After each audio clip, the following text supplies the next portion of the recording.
नमस्कार, इन खबर देख रहे हैं आप और मैं हूं आपके साथ आशीष राजेंद्र कुमार। बॉलीवुड सुपरस्टार एक्ट्रेस दीपिका पादुकोण की आने वाली फिल्म छपाक का बेहतरीन ट्रेलर रिलीज हो गया है। जी हां, इस फिल्म में दीपिका पादुकोण एसिड सर्वाइवर लक्ष्मी अग्रवाल का किरदार निभा रही हैं। हालांकि फिल्म में जो नाम है उनका वो मालती दिखाया गया है, लेकिन एक सवाल यहाँ पैदा होता है कि आखिरकार कौन है लक्ष्मी अग्रवाल जिनका किरदार बड़े पर्दे पर दीपिका पादुकोण अदा करने जा रही हैं। आखिरकार ऐसा क्या हुआ जो लक्ष्मी अग्रवाल एक एसिड सर्वाइवर बन गई। तो उनके बारे में चर्चा शुरू करते हैं। तो सबसे पहले बात करेंगे कि लक्ष्मी अग्रवाल का जन्म दिल्ली के एक मध्यम वर्ग परिवार में 1 जून 1990 को हुआ। धीरे धीरे उनका पालन पोषण दिल्ली में हुआ, लेकिन जब वो 15 साल की हुई तो एक मंचला था जिसका नाम नईम खान है, वो उनके पीछे था और वो उनको परेशान करता था और उन पर शादी करने का जबरन दबाव डालता था, लेकिन लक्ष्मी ने उसे नकार दिया। उसकी उम्र 32 साल है। जरा आप ये सोचिए कि 32 साल जिसकी उम्र 15 साल की एक लड़की छोटी जिससे वो शादी का दबाव बना रहा है, तो आप समझ सकते हैं कि उस व्यक्ति की मानसिकता क्या थी।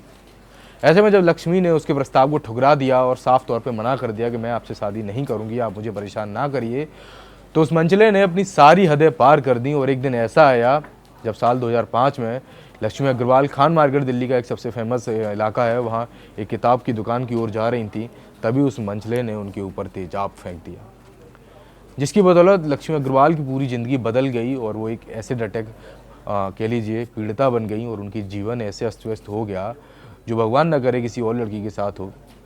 क्या दुख, क्या दर्द, क्या पीड़ा उन्होंने जो झेला।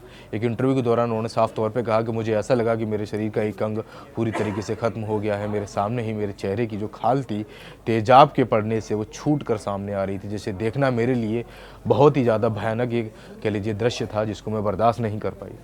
लेकिन फिल्म छपाक में यही दिखाया गया कि कैसे लक्ष्मी अग्रवाल ने सर्वाइव किया, कैसे उनको न्याय मिला, कैसे उस दोषी को सज़ा मिली। पूरी कहानी फिल्म के अंदर दिखाई गई है और 10 जनवरी 2020 में ये फिल्म सिनेमाघरों में दस्तक देगी। तो ऐसे में ये और देखना दिलचस्प रहेगा कि जो कहानी लक्ष्मी अग्रवाल ने कई इंटरव्यू में अपनी बताई है, वो कहानी फिल्म पर कितनी बेहतरीन तरीके से दिखाई गई है। फिलहाल जो ट्रेलर है उसके हिसाब से तो लग रहा है कि कहीं ना कहीं वास्तविकता को उतारने की पूरी कोशिश की गई है डायरेक्टर मेघना गुलजार की ओर से, क्योंकि मेघना गुलजार जब कोई फिल्म बनाती हैं तो बेहतरीन और उम्दा रहती है, चाहे वो फिल्म राजी हो या फिर तलवार और अब छपाक।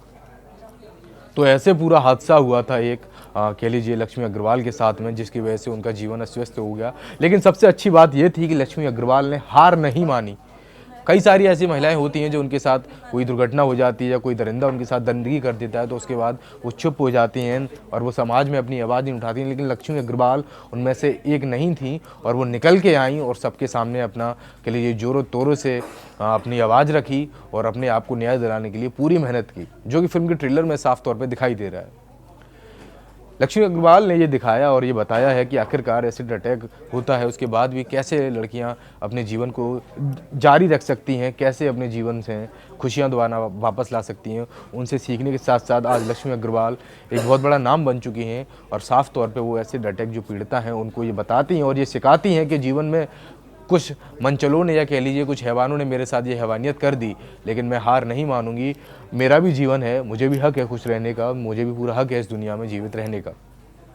ये पूरी कहानी लक्ष्मी अग्रवाल के जीवन से प्रेरित है जो फिल्म छपाक के अंदर दिखाई गई है। लेकिन एक बेहतरीन नमूना ये पेश किया उन्होंने कि कभी हार नहीं मानी। आपको पता है कि भारत में अगर बातचीत की जाए एसिड अटैक के मामले में तो कहीं ना कहीं ऐसे आंकड़े हैं जो काफ़ी चौंकाते हैं। अकेले साल 2015 में 241 एसिड अटैक के मामले दर्ज किए गए थे, जिनमें से 61 जो मामले थे वो यूपी से आए थे। 72% ऐसा मामले हैं जो एसिड अटैक के रिपोर्ट किए जाते हैं साल के, कह लीजिए एक साल के दौरान का जो समय काल है, जो आंकड़ों का हिसाब किताब है उससे। तो वहीं अगर दूसरी ओर बातचीत की जाए तो 1998-99 से लेकर और अब तक 2018 के आसपास कम से कम 3500 से ऊपर अप्रॉक्स पूरे 4000 के आंकड़े हैं जो एसिड अटैक के हैं। लेकिन भारत सरकार ने एक अच्छी पहल जारी की है जो एसिड अटैक पीड़िता है उनके लिए। सैरोज एक संस्थान है जिसके अंतर्गत हर शहर में अलग अलग इनके कैफ़े हैं जहाँ जो एसिड अटैक पीड़िता हैं वही खाने बनाती हैं, वही खाना को सर्व करती हैं। पूरी तरीके से एक रोज़गार की संस्थान है जो उनको दी जाती है और वहाँ आपको पूरा जो स्टाफ है वो सब एसिड अटैक लड़कियों का ही मिलेगा, जो ये साबित करता है कि कहीं ना कहीं उन्हें भी समाज में पूरी तरीके से रहने का हक है। तो क्या हुआ, कुछ मंचलों ने उनका चेहरा ख़राब कर दिया, लेकिन मन तो उनका अभी भी वैसा ही है। उनका भी मन वही करता है जो हमारा और आप सबका मन करता है, वही कार्य करने का। जो कि फिल्म में एक डायलॉग दिखाया गया है जहाँ दीपिका पादुकोण ये कहती हुई सुनाई देती हैं कि क्या हुआ, उन्होंने मेरा चेहरा ही तो जलाया लेकिन मन तो मेरा अभी भी जीवित है। तो कहीं ना कहीं उन एसिड अटैक पीड़िताओं को ये एक नया एक तरीके से उदाहरण पेश करके देगी फिल्म छपाक, जो उनके मनोबल को बढ़ाएगी, उनके हौसलों को बढ़ाएगी और साथ ही साथ उन्हें जीवन का एक नया सलीका सिखाएगी। खैर, अगर आपको ये वीडियो अच्छा लगा हो तो इसे लाइक करें और चैनल इन खबर को सब्सक्राइब करना बिल्कुल ना भूलें। धन्यवाद। इन खबर चैनल को सब्सक्राइब करें और बेल आइकन दबाना ना भूलें।